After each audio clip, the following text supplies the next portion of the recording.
একদম সুস্থ বসে। একটা দিন আসবে যে আমরা এখান থেকে চলে যাব, আমাদের যাওয়ার ইচ্ছা না থাকলেও আমাদের চলে যেতে হবে। ইতিহাস এ কথা আমাদেরকে বলে দেয়, অতীত আমাদেরকে শিক্ষা দিয়েছে, যাদের ভিতরে জীবন রয়েছে তাদের একদিন মৃত্যুর স্বাদ চাকতে হবে। এই জন্য আমরা আয়োজন করি, অ্যারেঞ্জ করি।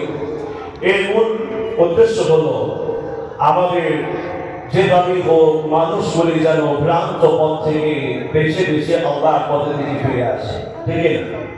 রবি করিম বলতে অবতীর্ণ করে নবী করিম সাল্লাল্লাহু আলাইহি ওয়াসাল্লামকে বললেন, কিতাবুন আনজালনাহু ইলাইকা লিতুখরিজান নাস মিনাজ যুলুমাতি ইলান নূর।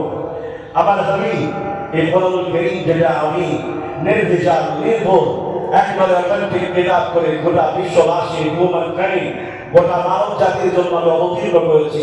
এই কোরআনকে মানুষের মধ্যে তেলাওয়াত করে করে শুনিয়ে দাও। যারা কোরআন শুনবে, যারা কোরআন পড়বে, যারা কোরআনকে আমল করবে, যারা কোরআনের বাণীকে বুকে লালন করবে, রব্বুল কারীম বলেন লিতুখরিজান নাস মিনাজ যুলুমাতি ইলান নূর।